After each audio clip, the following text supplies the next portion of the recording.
পরিবর্তন করতে চাই, কারণ আমেরিকার রাজনীতি নিয়েও অনেকগুলো প্রশ্ন আছে আমার। সেই প্রেক্ষাপটে একটু জেনে নিতে চাই, মুদ্রাস্ফীতির সবচেয়ে বড় প্রভাব নিয়ামক ছিল, বিশেষ করে আমরা যারা মিডিল ক্লাস, আমাদের পকেট থেকে অনেক বেশি। আমি আমেরিকার নির্বাচনের কথা বলছি।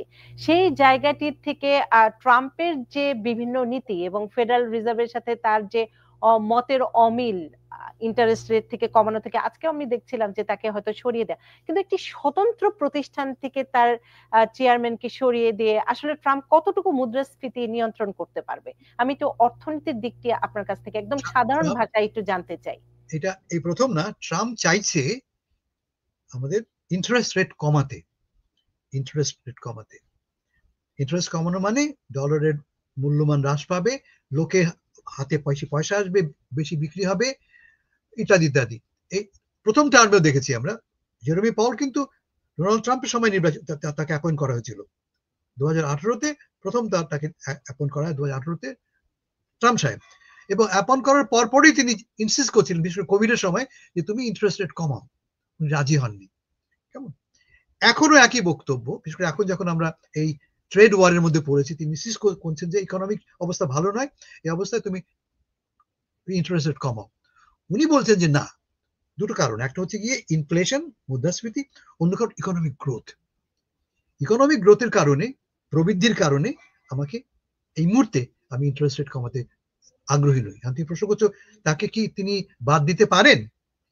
টেকনিক্যালি নো, এটা একটা ইন্ডিপেন্ডেন্ট বডি, টেকনিক্যালি নো। কিন্তু প্রেসিডেন্ট যদি ইনসিস্ট করেন যে আমার পলিসি এক্সিকিউট করবার জন্য তোমাকে সরে যেতে হবে, উনি তাকে বাধ্য করতে পারেন না। কিন্তু তিনি কি করতে পারেন, মাথায় রাখতে হবে যে ফেডারেল রিজার্ভ বোর্ড কিন্তু একটা বোর্ডের নিয়ন্ত্রণ, বোর্ড একটা আছে, এবং যে বোর্ডের মেয়াদকাল কিন্তু অনেক দীর্ঘ। আমার এই মুহূর্তে মনে নেই, বোর্ডে বোধহয় 12 বছর করে, বা নাকি না 14 বছর করে টার্ম। ফেডারেল রিজার্ভ বোর্ডের মেম্বারদের টার্ম 14 বছর। কেমন? উনি কি করতে পারেন, উনি এই বোর্ডের বিভিন্ন মেম্বারকে অ্যাপয়েন্ট করতে পারেন তার পক্ষের লোক, যারা জেরেমি পাওয়েল সাহেবের জীবনকে অতিষ্ঠ করে তুলবেন। তুমি থাকো বাবা, তোমার চারপাশে কিন্তু আমার লোক, তুমি তোমায় কাজ করতে দেবে না। He can do that. Also রাজনৈতিক প্রেশার। এই যে এখন তিনি বলছেন, কি বললেন তিনি গতকাল, তিনি বলেছেন যে তার সরে যাওয়া উচিত, বারবার তিনি ভুল করছেন, ইত্যাদি ইত্যাদি। এটা চাপ সৃষ্টি করে, তার মানসিক চাপ সৃষ্টি করে, জনমতে চাপ সৃষ্টি করে। ট্রাম্প কিন্তু একটা মুভমেন্টের নেতা। রিপাবলিকান পার্টি এবং তার সমর্থকরা বিশাল সংখ্যায়, আমেরিকার অর্ধেক মানুষ কার্যত তার পক্ষে, এবং এই চাপটা সহ্য করা খুব সহজ নয় জেরেমি পাওয়েলের জন্য।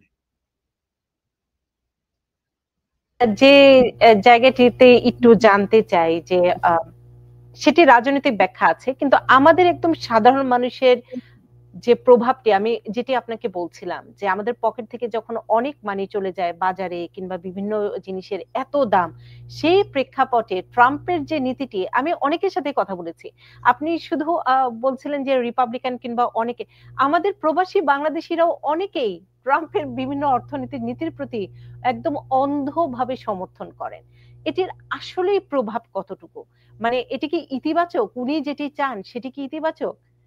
না, তুমি দুটো প্রশ্ন করছো এখানে, যে হ্যাঁ, আমরা কেন ট্রাম্প সাহেবকে ভোট দিলাম, ট্রাম্প সাহেবের মতো লোক কেন দ্বিতীয়বারের মতো ইলেক্টেড হলেন। তার দুটো কারণ। একটা হচ্ছে যে ডেমোক্রেটদের ফেলিয়ার, দল হিসেবে, শাসক হিসেবে ডেমোক্রেটরা ফেল করেছে আমাদের চাহিদাকে চাহিদার ব্যাপারে রেসপন্ড করতে। ইনফ্লেশন একটা বড় ফ্যাক্টর ছিল, মুদ্রাস্ফীতি, দ্রব্যমূল্যের ঊর্ধ্বগতি একটা ফ্যাক্টর।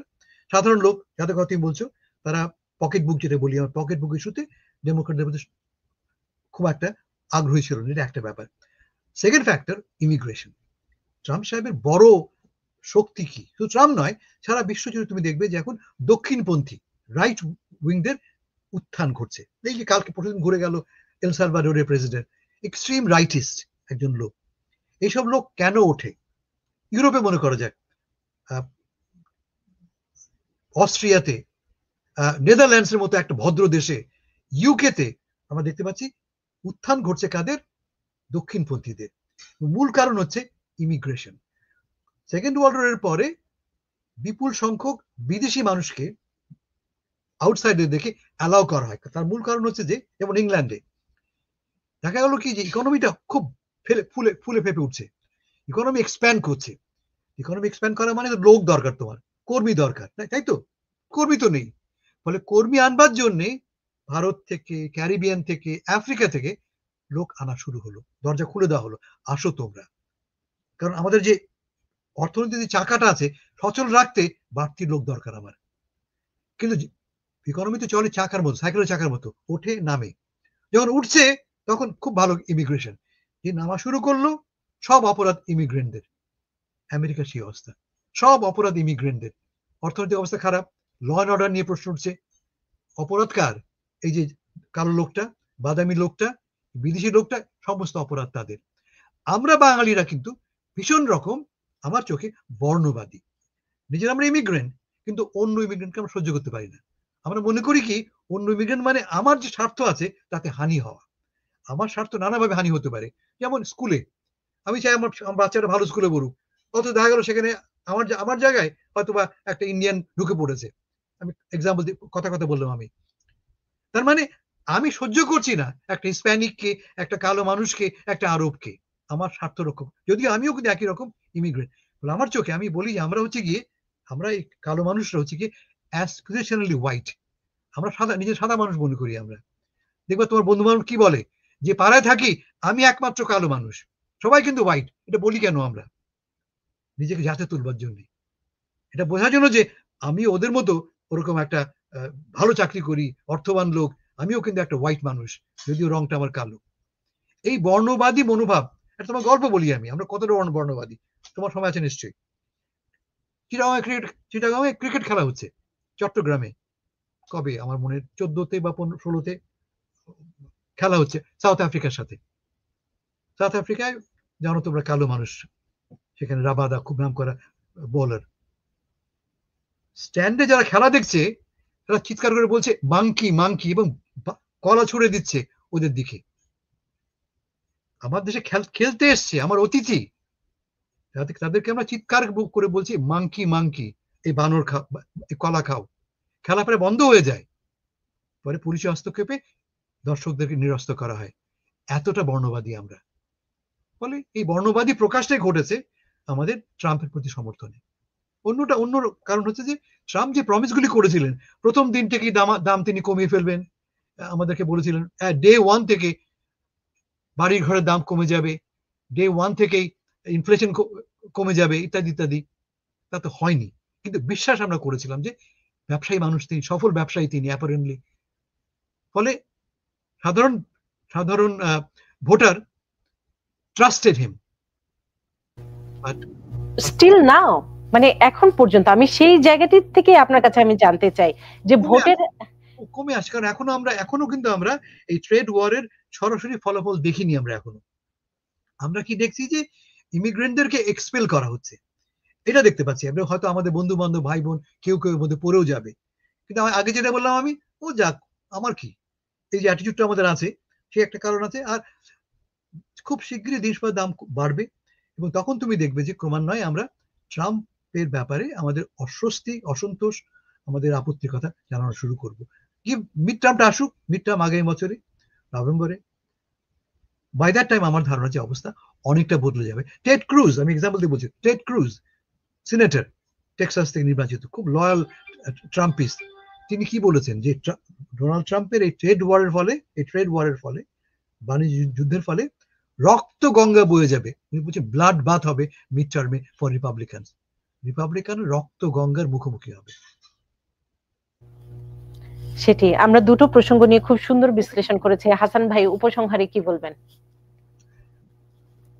তুমি কোনটা চাও, বাংলাদেশ নিয়ে না বাংলাদেশ নিয়ে আমি একটু জানতে চাই শুরুতে, তারপরে আমি আমেরিকা। বাংলাদেশ নিয়ে আমি খুব হোপফুল, আমি আগেও বলেছি এখনো বলি আমি, আমরা একটা দীর্ঘদিনের অত্যন্ত কঠোর একটা এবং ক্ষতিকর শাসনকে আমরা ছড়িয়েছি, হিউজ সাকসেস। আমি এই জন্য আমাদের ছাত্র বন্ধুদেরকে কৃতজ্ঞতা জানাই, যেটা পারিনি আমরা পলিটিক্যালি তারা করে দেখিয়েছে। 1, 2 নম্বর, ইউনুস সরকার আমার জন্য একটা অপরচুনিটি, দেশটাকে ঢেলে সাজানোর একটা সুযোগ আমাদের জন্য। অসংখ্য সমস্যা আমাদের আছে, রাতারাতি বদলাবে না, কিন্তু তার সরকারের থাকা আমার জন্য একটা অপরচুনিটি তৈরি করেছে। সুযোগ তৈরি করেছে। আমরা যেন কোনোভাবে এই সুযোগকে ত্যাগ না করি, না হারাই। ভারত নিয়ে একটা কথা বলি, আমি আবারও বলি, আমাদের ভারতের প্রয়োজন আছে। আমরা যেন এমন কিছু না করি যার ফলে ভারত আমাদেরকে শত্রু মনে করে। মনে তারা করছে অলরেডি, তারা ভাবছে আমরা শত্রু। কেন শত্রু আমরা? যে দেখো এই দেশটাকে আমরা স্বাধীন, ওরা ভাবে যে ওরা আমাদের স্বাধীন করে দিয়েছে। ওরা কিন্তু মুখোমুখি বলে, ওপেনলি বলে যে it's a gift from India, আমাদের ইন্ডিপেন্ডেন্সটা। তা যদিও নয়, একদমই নয়, বলে। এবং এর ফলে যে ক্ষোভ তৈরি হয়েছে, হাসিনা চলে গেল, ক্ষোভ তৈরি হলো, এবং আমাদের দেশে যে ভারত বিরোধী মনোভাব চাঙ্গা হয়ে উঠছে। এবং এখন আমরা দেখছি পাকিস্তান, যা কিনা আমাদের দুজনেরই কমন এনিমি ছিল, তাকে আমরা কোলে তুলে দিচ্ছি। এটা কিন্তু খুব একটা ভালো লক্ষণ নয়। আমি মনে করি আমাদের ফরেন পলিসি ব্যালেন্স হওয়া উচিত, যাতে আমরা ভারতকেও পাবো, পাকিস্তানকেও পাবো, চীনকেও পাবো। যেমন সেইটি আমাদেরকে একটু কেয়ারফুলি এগোতে হবে। আমার নিজের ধারণা যে এখন যারা ক্ষমতায় আছে তারা অনেক বেশি পলিটিক্যালি ইমোশনাল। তারা ভারতের কাছ থেকে রিবাফ পেয়েছেন, তারা ভারত তাদের প্রত্যাখ্যান করেছে, এবং অ্যাজ এ রেজাল্ট তারা হাত বাড়াচ্ছে পাকিস্তানের দিকে। এটি ভালো লক্ষণ নয়। আমি খুব ভীত। ঢাকায় আমি দেখেছি পাকিস্তানের সামরিক বাহিনীর উচ্চপদস্থ কর্মচারীরা, গোয়েন্দা বিভাগের লোকেরা মিটিং করছে। It's not a good sign. এটা আমার পছন্দ নয়। আমি চাই না পাকিস্তানের গোয়েন্দারা আমার দেশে এসে আসন ঘিরে বসুক। আমেরিকার যে যুদ্ধ, যে ট্রেড ওয়ার শুরু করেছেন ডোনাল্ড ট্রাম্প, এটি তার জন্য অশনি সংকেত। তার আমি বলবো না কবর, বলবো না তার আমি, কিন্তু তার জন্য দুর্যোগ বয়ে আনবেন। জয় হবে কে? ক্লিয়ারলি এই যুদ্ধের একমাত্র জয় হবে চীন। কারণটা কি? আমরা একদিন ছিলাম সারা বিশ্বের 1 নম্বর দেশ, নেতা। ট্রাম্প সাহেব কি বললেন? না, আমেরিকা ফার্স্ট, একমাত্র America, and America alone. America শুধু ফার্স্ট না, আমেরিকা অ্যালোন। সবচেয়ে আমাদের কাছের মিত্রকে কানাডা, সবচেয়ে কাছের মিত্রকে মেক্সিকো। যুদ্ধ করছি কার সাথে? আমি কানাডার সাথে, মেক্সিকোর সাথে। হাস্যকর না? কানাডায় এ মাসের 30 তারিখে নির্বাচন। আমরা সবাই ধরে নিয়েছিলাম এই নির্বাচনে কনজারভেটিভ পার্টি জিতবে, সবাই ধরে নিয়েছিলাম। চলে গেছে ট্রুডো, লিবারেল পার্টি আর ক্ষমতায় আসবে না, ক্ষমতায় আসবে কনজারভেটিভ পার্টি। আমি তোমাকে গ্যারান্টি দিচ্ছি, জাস্ট বিকজ ডোনাল্ড ট্রাম্প সাহেব কানাডাকে তাদের 51তম স্টেট বানাতে চেয়েছেন, তার ফলে সারা দেশ ট্রাম্প বিরোধী হয়ে পড়েছে, আমেরিকা বিরোধী হয়ে পড়েছে। এবং সেই কারণে liberal party will win, conservative party নয়। অসংখ্য ধন্যবাদ হাসান ভাই। আপনাকে পাওয়া মানেই হচ্ছে আমি একদম মন্ত্রমুগ্ধের মতো বিশ্লেষণগুলো শুনি, এবং আমার ভেতরেও যে প্রশ্নগুলো থাকে সেগুলো উত্তর নেওয়ার চেষ্টা করি। আপনি ভালো থাকবেন, সুস্থ থাকবেন, এবং নববর্ষের অনেক অনেক শুভেচ্ছা বাংলা নববর্ষের আমার পুরো দর্শকদের পক্ষ থেকে, এবং আপনার সুস্থতা কামনা করছি। ভালো থাকবেন আপনি। এবং একই সাথে দর্শক, আমি বলে থাকি দা নূপুর চৌধুরী শো মূলত তথ্যমূলক অনুষ্ঠান, বিভিন্ন তথ্য উপস্থাপন করে থাকি, একই সাথে রাজনৈতিক বিশ্লেষণও থাকে। কারণ এই অনুষ্ঠানটিতে আমি বিভিন্ন প্রশ্নের, আপনাদের যে প্রশ্ন এবং মতামত, বিশেষ করে বাংলাদেশের রাজনীতি, বাংলাদেশ